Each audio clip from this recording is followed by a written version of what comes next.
Welcome to shadow news. ముందుగా headlines చూద్దాం. జిల్లా కలెక్టర్లతో సీఎం చంద్రబాబు 2 రోజుల సమావేశాలు. నేటి తొలి రోజు సమావేశం. చిత్తశుద్ధితో పనిచేయాలని కలెక్టర్లకు కర్తవ్య బోధ. కలెక్టర్ల పనితీరు ప్రజలపై శాశ్వత ప్రభావం చూపుతోందని వెల్లడి.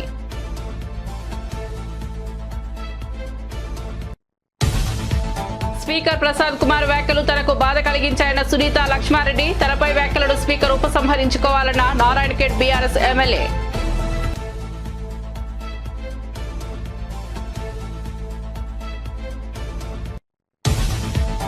న్యాయ వ్యవస్థపై కేంద్రంలోని బీజేపీ ప్రభుత్వ ఒత్తిడి పెరుగుతోందని సిపిఐ జాతీయ కార్యదర్శి నారాయణ. ఢిల్లీ హైకోర్టు జస్టిస్ యశ్వంత్ వర్మ అంశంపై కీలక వ్యాఖ్యలు.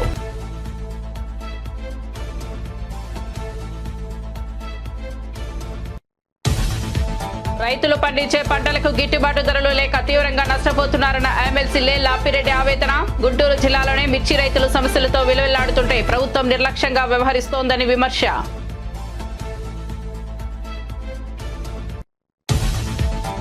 ఐటీ అడ్వాన్స్ కోర్సుల్లో నైపుణ్యాభివృద్ధికి సిస్కోతో ఒప్పందం. మంత్రి నారా లోకేష్ సమక్షంలో సిస్కో ఏపీఎస్ఎస్డిసి ఎంఓయు ఒప్పందం ద్వారా 50,000 మంది యువతకు డిజిటల్ ఐటీ నైపుణ్యాభివృద్ధి శిక్షణ.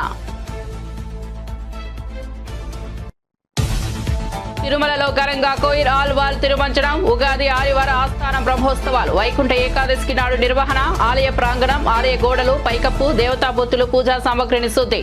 అనంతరం ప్రత్యేక పూజలు, నైవేద్యం సమర్పణ. ఇక వార్త వివరాల్లోకి వెళ్తే రాష్ట్ర పునర్నిర్మాణానికి ప్రభుత్వం కృత నిశ్చయంతో ఉందని ముఖ్యమంత్రి చంద్రబాబు స్పష్టం చేశారు. ఎన్నికల సమయంలో ప్రజలకు ఇచ్చిన హామీ మేరకు గత 9 నెలలుగా రాష్ట్రాన్ని గాడిలో పెట్టేందుకు అవిశ్రాంతంగా కృషి చేస్తున్నారని అన్నారు. గత ప్రభుత్వం 5 ఏళ్ల పాలనలో రాష్ట్రాన్ని తీవ్రంగా నష్టపరిచిందని, ఆ నష్టాన్ని అధిగమించి రాష్ట్రాన్ని అభివృద్ధి పథంలో నడిపేందుకు చిత్తశుద్ధితో పనిచేయాలని కలెక్టర్లకు సూచించారు. సచివాలయంలో జరిగిన తొలి రోజు కలెక్టర్ల సమావేశంలో ముఖ్యమంత్రి మాట్లాడుతూ రానున్న రోజుల్లో ప్రజల కోసం, జిల్లాల కోసం చేపట్టాల్సిన కార్యక్రమాలపై ఒక ప్రణాళికలో రూపొందించుకోవాలని ఆదేశించారు. కలెక్టర్ల పనితీరు ప్రజలపై శాశ్వతమైన ప్రభావం చూపుతుందని, వారి పనితీరును నిరంతరం సమీక్షిస్తామని అన్నారు. అయితే మనందరం కూడా గుర్తుపెట్టుకోవాల్సింది, వీఆర్ ఆల్ ఇన్ డెమోక్రసీ, ప్రజాస్వామ్యంలో ఉన్నాం. 5 సంవత్సరాలకు ఒకసారి ప్రజలు మ్యాండేట్ ఇస్తారు. అదే సమయంలో అధికార యంత్రాంగం ప్రజలకు ఆమోదయోగ్యమైన పరిపాలన ఇవ్వడానికి మీరు ప్రయత్నం చేస్తారు. ఒక్కొక్క లీడర్ వచ్చినప్పుడు ఒక్కొక్క విధానాలు ఉంటాయి. ఒక లీడరు తన యొక్క పరిపాలనతో ముందుకు తీసుకుపోయే పరిస్థితులు ఉంటాయి. ఒక్కొక్క లీడర్ వస్తే డిస్ట్రక్షన్ కూడా జరుగుతుంది. అదే మనం ఒకసారి చూస్తే 5 సంవత్సరాలు నా సుదీర్ఘమైన రాజకీయ అనుభవం నేను చూసినప్పుడు ప్రజల్లో అంత ఫ్రస్ట్రేషన్ ఎప్పుడు రాలా. అందుకే స్ట్రైక్ రేట్ చూస్తే 93% స్ట్రైక్ రేట్. నేను 4వ ముఖ్యమంత్రిని, ఎప్పుడు ఇంత మెజారిటీస్ మాకు రాలా. అంటే అది ఇండికేషన్ ఏంటంటే ఇక్కడుండే వాళ్ళమే పరిపాలనలో ఉన్నారు మీరు, కానీ ప్రజలు ఆమోదించలేదు ఆనాటి పాలన. అయితే ఈరోజు యాస్పిరేషన్స్ కూడా ఎక్కువగా ఉన్నాయి. ఈ విషయం కూడా మనం గుర్తుపెట్టుకోవాల్సిన అవసరం ఉంది. ఒకప్పుడు పరిపాలన అంటే రెగ్యులేటరీ మాత్రం, మీరందరూ కలెక్టర్స్, కలెక్షన్ ఆఫ్ రెవెన్యూ. ఇప్పటికి కూడా మీ అందరికి ఎందుకు రిమైండ్ చేస్తుందంటే మీ మైండ్లో నుంచి అది తీసేయాలి. ఇప్పుడు మీరు chief executive of the district, collector and magistrate. Magistrate అన్నప్పుడు ఎక్కడ కూడా ఎలాంటి అవాంఛనీయ సంఘటనలు జరగకుండా అదే మాదిరిగా ఫ్యూచర్ని మీరు ప్లాన్ చేసే పరిస్థితిలో ఉండాలి. అట్లా కాకుండా ఒక అథారిటేరియన్గా మేము రూమ్లో నుంచి బయట రాము, లేకుంటే కలెక్టర్ అంటే దర్బార్ ఉంటుంది. ఇంతమంది పాత రోజులు ఉండేవి, నాకు బాగా జ్ఞాపకం. ఎంఆర్ఓ ఆఫీస్ ఉండేది. మీరు కొత్త కాబట్టి, మీరు కొంత యంగ్స్టర్స్ కాబట్టి మీకు తెలియదు. ఏసీ రూమ్లో కూర్చొని పంకా పెట్టుకునేవాళ్ళు. ఒక మనిషి ఉండి దాన్ని లాగుతా ఉండేవాడు. అంటే అది స్టేటస్ సింబల్ అయిపోయింది. బ్రిటిష్ వాళ్ళు ఉన్నప్పుడు కరెంటు లేదు కాబట్టి ఫ్యాన్ కూడా సరిగా లేకపోతే పంకా పెట్టి దాన్ని లాగుతూ ఉంటారు. గాలి ఇస్తూ ఉంటారు. అలాంటి ఓల్డ్ అడ్మినిస్ట్రేషన్.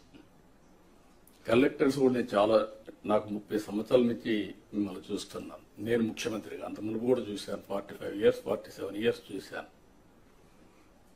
అయితే ఈరోజు మనం గుర్తుపెట్టుకోవాల్సింది ఏంటంటే, కలెక్టర్ అనే వ్యక్తి చాలా ప్రజల్లో ఒక ప్రగాఢమైనటువంటి ఇంపాక్ట్ క్రియేట్ చేయగలుగుతాడు. ఏప్రిల్ తొలి వారంలో డిఎస్సి నోటిఫికేషన్ విడుదల చేస్తామని సీఎం చంద్రబాబు ప్రకటించారు. గతంలో టీడీపీ హయాంలోనే 80% ఉపాధ్యాయ పోస్టులు భర్తీ చేసిన విషయాన్ని గుర్తు చేశారు. పారదర్శకంగా డిఎస్సి నిర్వహించినట్లు చెప్పారు. ఈసారి మెగా డిఎస్సి కూడా పగడ్బందీగా నిర్వహించి జూన్లో పాఠశాలలు ప్రారంభించేలోపు నియామకాలు పూర్తి చేస్తామని తెలిపారు.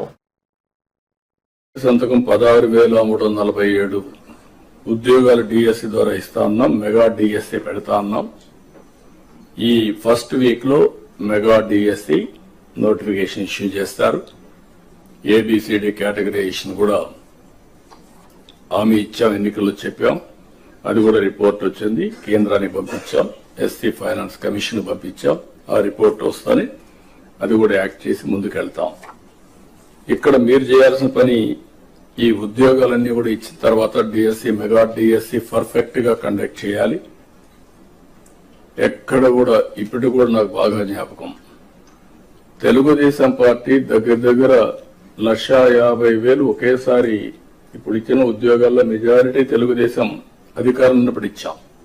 చాలా ట్రాన్స్పరెంట్ గా ఇచ్చాం, 80% ఇచ్చాం. ప్రజలు కూడా అది ఇప్పుడు కూడా గుర్తుపెట్టుకుంటున్నారు. మీ వల్ల మాకు ఉద్యోగం వచ్చింది, ఎక్కడ ఒక్క రూపాయి గాని ఒక చిన్న అవకతవక లేకుండా చేశారని చెప్పి ఇప్పుడు కూడా రిమైండ్ చేసే పరిస్థితి వచ్చారు. ఇక్కడ 0 tolerance. I'm telling all of you. April నుంచి స్టార్ట్ చేసి జూన్ స్కూల్స్ ఓపెన్ చేసే రోజుకి, రీఓపెన్ చేసే రోజున వీళ్ళందరూ పొజిషన్ కావాలి, ట్రైనింగ్ అయిపోవాలి, పొజిషన్ కావాల్సిన అవసరం ఉంది. వచ్చిన మొదటి సంతకం 16,347 ఉద్యోగాలు డిఎస్సి ద్వారా ఇస్తా ఉన్నాం. మెగా డిఎస్సి పెడతా ఉన్నాం. స్పీకర్ ప్రసాద్ కుమార్ వ్యాఖ్యలు తనకు బాధ కలిగించాయని నారాయణఖేడ్ బీఆర్ఎస్ ఎమ్మెల్యే సునీత లక్ష్మారెడ్డి అన్నారు. స్పీకర్ స్థానంలో ఉన్న మీరు అలా మాట్లాడడం బాధాకరమన్నారు. తాను ఏం తప్పు చేశానని, మీకు ఎందుకు అలా వినాలనిపించిందనేది స్పీకర్ను ప్రశ్నించారు. విషయంపైనే మాట్లాడుతున్నా తప్ప ఎక్కడా పరిధి దాటలేదన్నారు. ఆయన తనను అలా వినబుద్ధి కావడం లేదని అలా అంటున్నారన్నారు. తనపై వ్యాఖ్యలను స్పీకర్ ఉపసంహరించుకోవాలని డిమాండ్ చేశారు. మాట్లాడండి శ్రీమతి సునీత లక్ష్మారెడ్డి. అధ్యక్ష, మీరు మా సభాపతి అధ్యక్ష. మరి ఇక్కడ ఉన్నటువంటి సభ్యుల యొక్క హక్కులను కాపాడాల్సినటువంటి బాధ్యత మీ పైన ఉంది అధ్యక్ష. అయితే నిన్న ఏదైతే మీరు అన్నటువంటి మాటలు ఉన్నాయో, మరి నేను మాట్లాడుతున్నటువంటి సందర్భంలో నేను సబ్జెక్ట్ని ఎక్కడ కూడా డివేట్ కాలేదు అధ్యక్ష. నేను women and child welfare, SC, ST, BC, minority, rural development మీద మాట్లాడుతున్నానని చెప్పేసి ఫస్టే చెప్పడం జరిగింది అధ్యక్ష. మార్నింగ్ నుంచి ఈవినింగ్ దాకా మేము వెయిట్ చేసినాం అధ్యక్ష. రాత్రి 8 గంటలకు నాకు టైం ఇచ్చినా కూడా ఓపికతో ఉండి మాట్లాడుతున్నటువంటి సందర్భంలో తొందరగా కంప్లీట్ చేయండి అని చెప్పేసి మీరు చెప్పి మైక్ కట్ చేసినప్పుడు మేమందరం కూడా, మా సభ్యులు మేమందరం కూడా ఒక 2 నిమిషాలు ఇవ్వండి అధ్యక్ష అంటే, మీరు మాట్లాడినటువంటి మాటలు ఏవైతే ఉన్నాయో నాకే వినబడట్లేదు, నాకే వినబుద్ధి అవ్వట్లేదు, వీళ్ళందరూ ఎట్లా వింటున్నారో అని చెప్పేసి అనడం నిజంగా కూడా చాలా బాధ వేసింది అధ్యక్ష. ఎందుకంటే మరి మా ప్రోటోకాల్స్ కి సంబంధించినటువంటి ఇష్యూలో మీరు ఇన్వాల్వ్ అయ్యి మరి జిల్లా కలెక్టర్ని పిలిచి మాట్లాడినటువంటి మీరే ఒక మహిళగా నేను మాట్లాడుతున్నప్పుడు, ఒక సీనియర్ శాసనసభ్యురాల్ని, మంత్రిగా పనిచేసినాను. నేను ఎక్కడ కూడా అన్పార్లమెంటరీ మాట్లాడలేదు. ఎందుకంటే సభలో చాలా మంది ముఖ్యమంత్రి, మంత్రులు, సభ్యులందరూ కూడా మాట్లాడినా కూడా ఇక్కడ ఉన్నటువంటి కొత్తగా ఉన్నటువంటి శాసనసభలో కూడా నేను చెప్తాను అధ్యక్ష, ఇది ఇట్లా మాట్లాడాలా, 0 వాళ్ళు ఒకటే సబ్జెక్ట్ మాట్లాడాలా, మనం మాట్లాడద్దు అని చెప్పేసి చెప్పేటువంటి స్టేజ్ లో ఉన్నటువంటి నన్ను మరి మీరు నిన్న ఏదైతే మాట్లాడినరో నాకు చాలా బాధ అనిపించింది అధ్యక్ష. ఎందుకంటే నేను ఓన్లీ సబ్జెక్టే మాట్లాడినాను అధ్యక్ష. సబ్జెక్ట్ని మించి నేను ఒక్క విషయం కూడా బయటికి జరగలేదు. మరి అటువంటి సమయంలో మీరు మాట్లాడినటువంటి మాటలు నిజంగా చాలా చాలా బాధ అనిపించింది అధ్యక్ష. నేను ఇక్కడ ఉన్నప్పుడు నాకు వినపడలేదు అధ్యక్ష. ఎందుకంటే అల్లరి చేస్తా ఉన్నారు, ఇక్కడ అక్కడ అందరూ కూడా అల్లరి చేసినప్పుడు మాకు వినపడలేదు. మేము వాకౌట్ చేసి బయటికి వెళ్ళిన తర్వాత అక్కడ ఉన్నటువంటి మా సభ్యులు చెప్పి మిమ్మల్ని ఇట్లా స్పీకర్ గారు అన్నారని చెప్పేసి నాకు వీడియోలు చూపిస్తే నాకు చాలా బాధ అనిపించింది అధ్యక్ష. ఎందుకంటే నేను ఎప్పుడు కూడా ఎవరితో ఒక మాట పడని దాని, మరి ఎవరితో ఏలెత్తి చూపించినటువంటి వ్యక్తిని కూడా కాదు అధ్యక్ష. నేను డిసిప్లిన్ గా క్రమశిక్షణతో మరి ఎక్కడున్నా కూడా లాయల్ గా ఉండడం నాకు అలవాటు అధ్యక్ష. కానీ మీరు నేను తప్పేం మాట్లాడిన అధ్యక్ష, మరి మీకు ఎందుకు వినబడేది కాలేదు నాకు అర్థం కాలేదు. ఇక్కడే నేను ఉన్నది మరి నా ప్రజలు, నియోజకవర్గానికి సంబంధించినటువంటి ప్రజలు నా పార్టీ అవకాశం ఇస్తే గెలిచి ఇక్కడ వచ్చినాను అధ్యక్ష. నేను ఇక్కడ మాట్లాడేది నా నియోజకవర్గ ప్రజలకు సంబంధించినటువంటి సమస్యలు, అక్కడ ఉన్నటువంటి ప్రభుత్వానికి సంబంధించినటువంటి ఇష్యూస్ ఏవైతే ఉన్నాయో వాటిని ఎత్తి చూపిస్తూ ఇవి చెయ్యండి అని చెప్పేసి సలహాలు ఇచ్చేటువంటి అపోజిషన్ పార్టీలో ఉన్నాను అధ్యక్ష. అదే విషయం నేను నిన్న మాట్లాడినా తప్ప మరి ఎక్కడ కూడా నేను డీవియేట్ అయి మాట్లాడలేదు, అన్పార్లమెంటరీ మాటలు మాట్లాడలేదు. అయినప్పటికీ కూడా మీరు నన్ను ఉద్దేశించి, ఒక మహిళగా నన్ను ఉద్దేశించి మాట్లాడినటువంటి మాటలు నిజంగా నాకు చాలా చాలా బాధ అనిపించింది అధ్యక్ష. మరి అది మీకు మంచి అనిపిస్తే మీరు రికార్డులో ఉంచండి అధ్యక్ష, లేదు అంటే మరి దాన్ని విత్డ్రా చేసుకోవాల్సిందిగా నేను కోరుతాను. ఎందుకంటే సభాపతిగా మా హక్కులు కాపాడాల్సినటువంటి బాధ్యత మీది. న్యాయ వ్యవస్థపై కేంద్రంలోని బీజేపీ ప్రభుత్వ ఒత్తిడి పెరుగుతోందని సిపిఐ జాతీయ కార్యదర్శి నారాయణ అన్నారు. మంగళవారం ఆయన మీడియాతో మాట్లాడుతూ ఢిల్లీ హైకోర్టు జస్టిస్ యశ్వంత్ వర్మ అంశంపై కీలక వ్యాఖ్యలు చేశారు. ఈ సందర్భంగా ఆయన బీజేపీకి అనుకూలంగా వ్యవహరించే జడ్జిలు ఉన్నత పదవులకు వెళ్తున్నారని, రాజ్యసభ పదవులు గవర్నర్లు అవుతున్నారని అన్నారు. కేంద్రంలో మోడీ అధికారంలోకి వచ్చాక జ్యుడిషియరీ పైన నాగుపాము పడగపెట్టి ఒత్తిడి ఆరోపించారు. రాష్ట్ర గవర్నర్లు అవుతున్నారు, తర్వాత స్పెషల్ ఇన్ఫర్మేషన్ డిపార్ట్మెంట్కి పోతున్నారు, పెద్ద పెద్ద పోస్టులు పోతున్నారు. అంటే కేంద్ర ప్రభుత్వం మోడీ వచ్చిన తర్వాత జ్యుడిషియరీ పైన నాగబాబు పడగబెట్టేసింది. లేకపోతే చీఫ్ జస్టిస్ చంద్రచూడ్ ఉన్నప్పుడు ప్రధానమంత్రి మోడీ వాళ్ళ ఇంటికి పోతారా పూజ చేయడానికి? జ్యుడిషియరీ ఇంటికి అట్లా పోవచ్చా ప్రధానమంత్రి ఉన్నాడు? దీన్ని బట్టి అర్థం ఏంటంటే వాళ్ళ ఒత్తిడి బాగా పెరుగుతూ ఉంది. కొలిజియం పైన కూడా రకరకాల ఇబ్బంది కొడుతూ ఉన్నారు. తర్వాత వచ్చినటువంటి పర్యవసానాలు, కేంద్ర ప్రభుత్వం ఎప్పుడైతే అవినీతికి చొప్పించి ప్రమోషిస్తూ ఉందో మనం కూడా చేయొచ్చు అని చెప్పేసి అనేటువంటి సిస్టమ్ న్యాయ వ్యవస్థ వచ్చేసింది, కిందకు వచ్చేసింది. డేంజర్ అక్కడ ఉంది. ఇప్పుడు ఈరోజు వర్మ మూర్ఖత్వంతో తగులుకొని ఉండొచ్చు, కానీ అసలు దిగజారిపోయింది. న్యాయ వ్యవస్థ కూడా మనం ఏమైనా చేసుకోవచ్చు, మనల్ని ఏమి ఎవరేం చేయరు. కేంద్ర ప్రభుత్వం మనల్ని నెట్టుతూ ఉంది. ఒకరు నెట్టితే చాలు కదా. అంతకుముందు పనిచేసిన చాలా దొరికినవాడు దొంగ.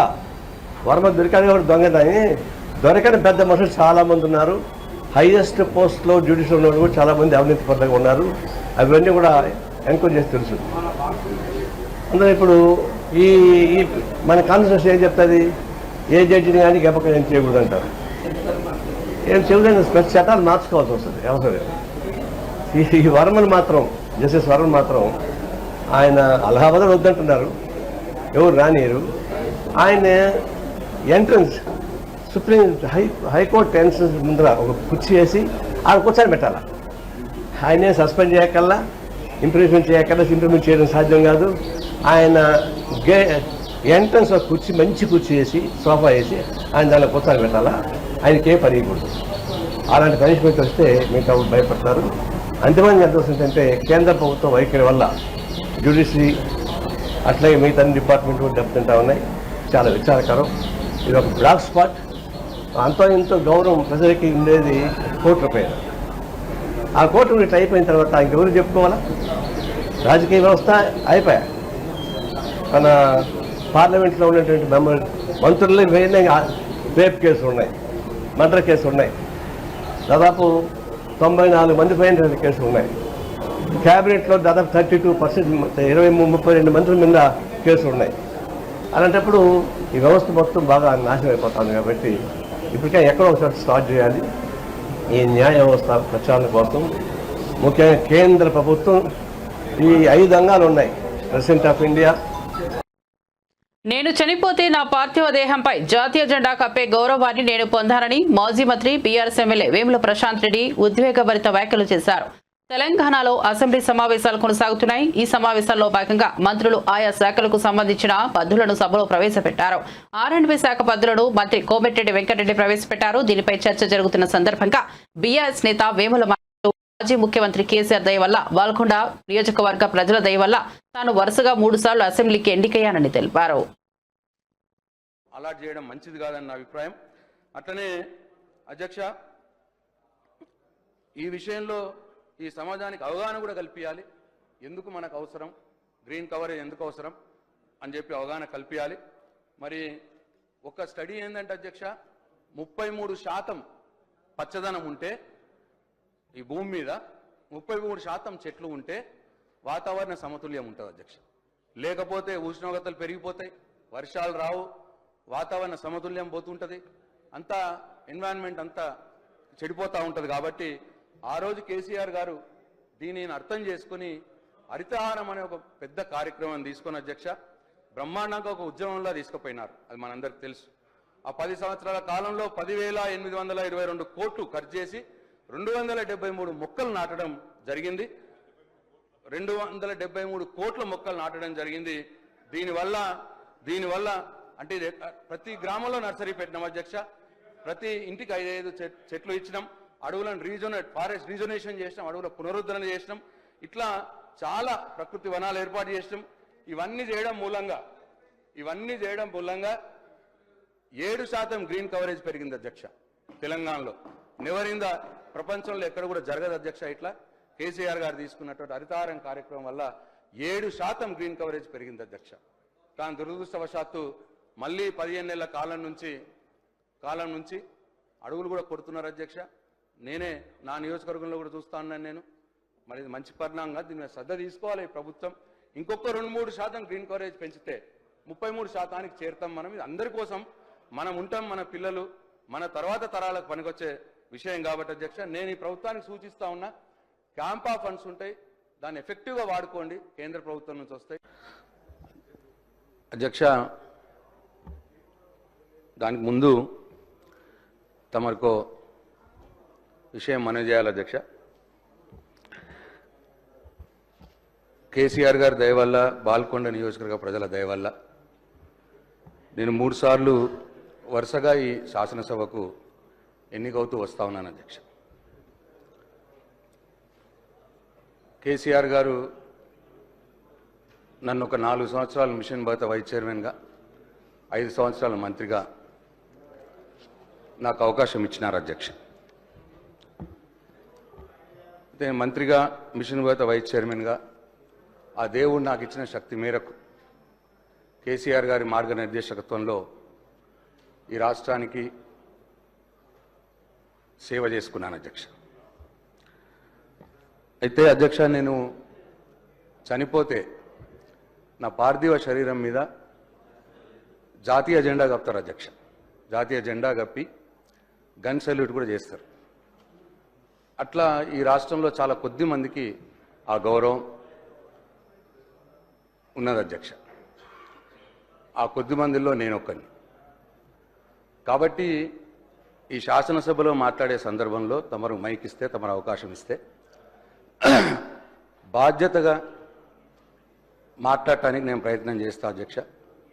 ఎక్కడ కూడా ఎవరిని కూడా కించపరిచే విధంగా కావచ్చు, సబ్జెక్ట్ డివియేట్ అయ్యే విధంగా కావచ్చు మాట్లాడకుండానే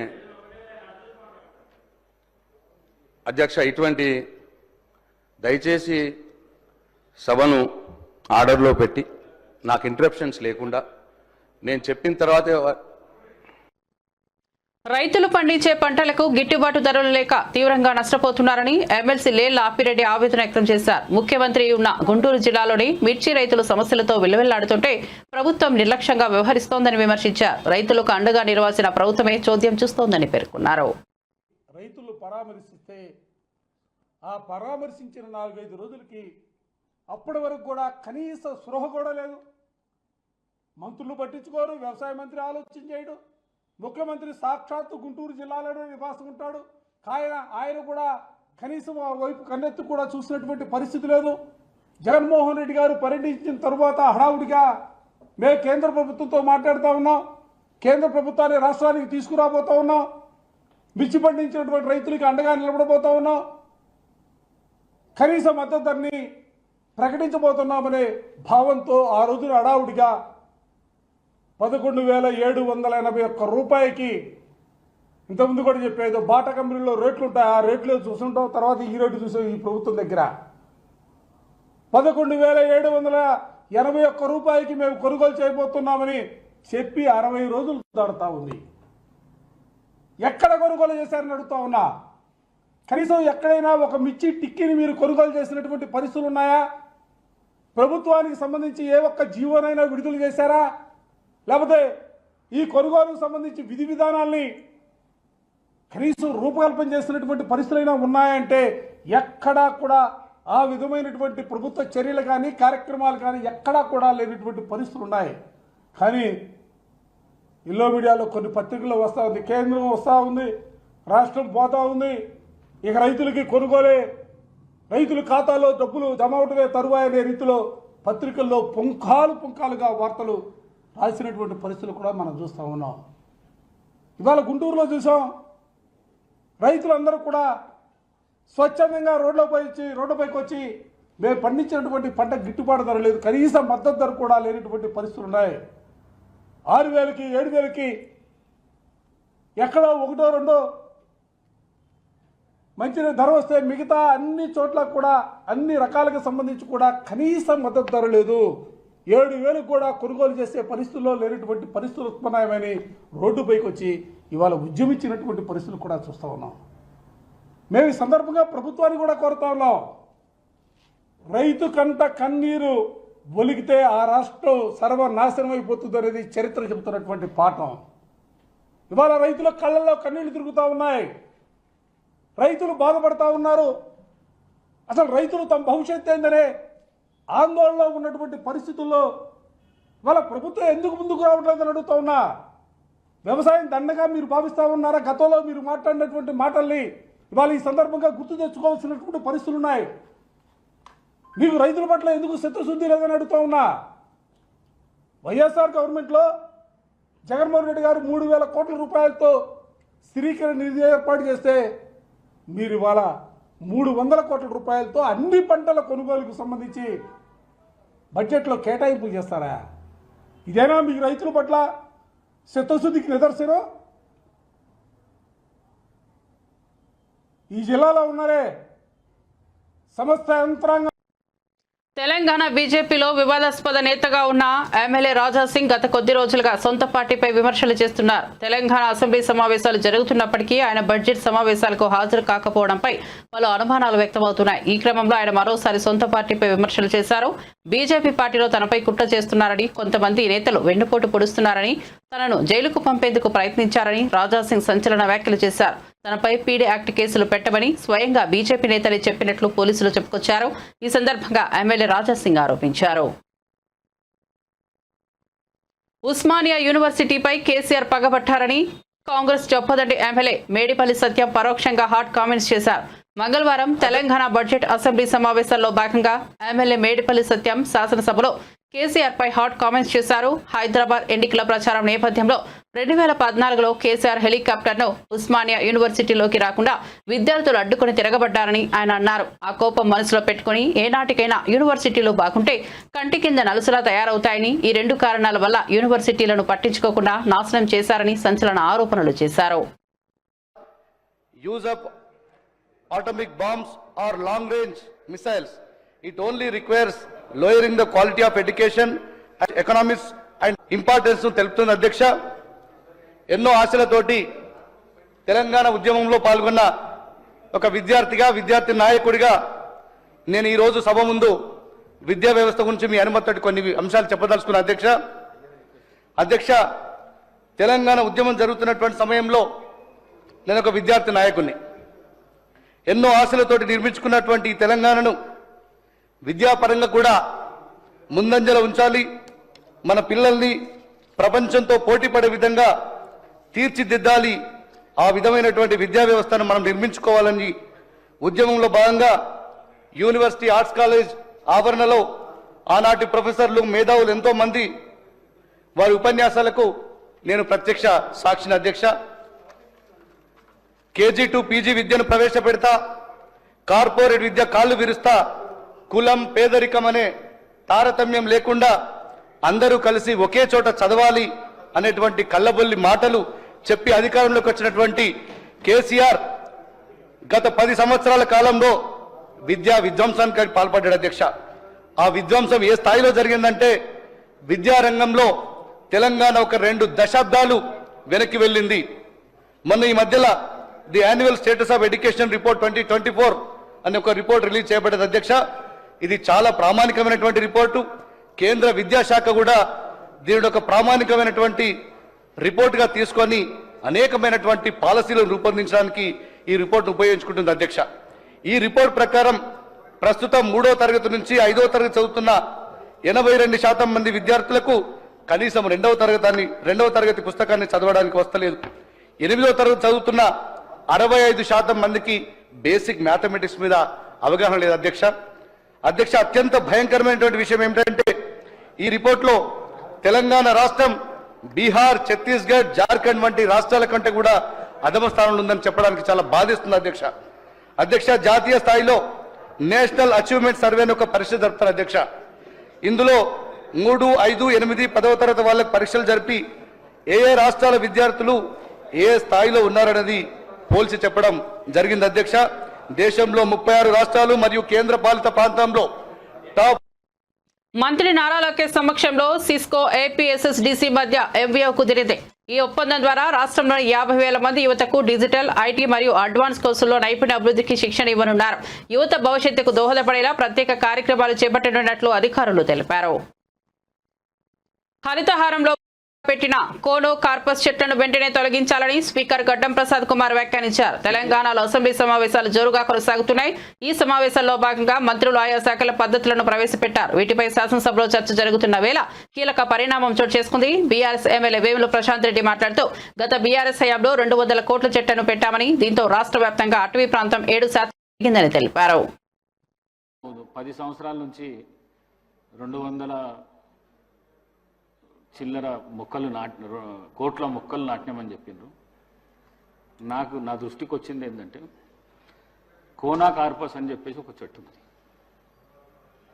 అది దానికి నీళ్ళు అవసరం లేదు, ఏడ పెడితే ఆడ పెరుగుతుంది. అది ఆక్సిజన్ తీసుకుంటుంది, కార్బన్ డైఆక్సైడ్ వదులుతుంది. పిట్ట కూడా దాని మీద కూసోదు. అట్లాంటి చెట్లు మీరు తెలంగాణ రాష్ట్రం మొత్తం పెట్టింది. ఒకటి 1 మినిట్ నేను ప్రభుత్వానికి కూడా సూచన ఏం చేస్తున్నంటే ఈ కోనా కార్పస్ చెట్లు ఎక్కడైతున్నాయో వాటిని అన్నిటినీ తీసేయవలసిందిగా ప్రభుత్వానికి. తిరుమలలో కోయిల్ ఆల్వార్ తిరుమంజనం శ్రద్ధగా నిర్వహించారు. ఆలయ శుద్ధి కార్యక్రమాన్ని ఏడాదిలో 4 సార్లు నిర్వహించిన మానవాయితీ. ఉగాది, బ్రహ్మోత్సవాలు, వైకుంఠ ఏకాదశి, ఆదివార ఆస్థానం సందర్భంగా నిర్వహిస్తారు. ఆలయం మొత్తం శుద్ధి చేసిన అనంతరం ప్రత్యేక పూజలు, నైవేద్యం సమర్పించారు. ఈవో శ్యామలరావు తనిఖీ చేశారు.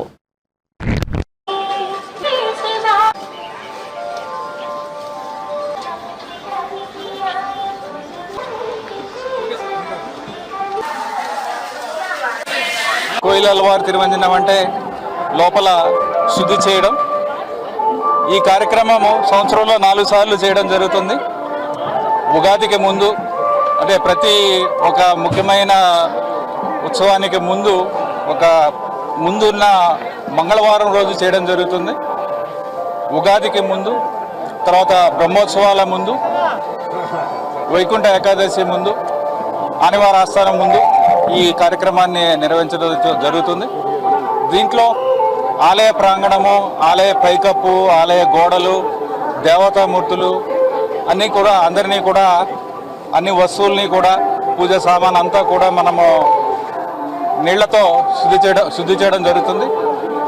ఈ సమయంలో స్వామివారి మూలమూర్తికి వస్త్రం కప్పి ఈ కార్యక్రమం అయిన తర్వాత సుగంధ ద్రవ్యాలతో ఆలయం మొత్తం కూడా సంప్రోక్షణ చేయడం జరుగుతుంది. ఈ సంప్రోక్షణ అయిన తర్వాత ప్రత్యేక పూజల ద్వారా, ఆగమ శాస్త్రం ద్వారా ప్రత్యేక పూజలు స్వామివారికి నిర్వహించడం జరుగుతుంది. నైవేద్యం సమర్పించడం జరుగుతుంది. ఈ కార్యక్రమంలో చైర్మన్ గారు, బోర్డు సభ్యులందరూ కూడా, అలాగే అధికారులు. మరిన్ని అప్డేట్స్ కోసం చూస్తూనే ఉండండి షాడో న్యూస్.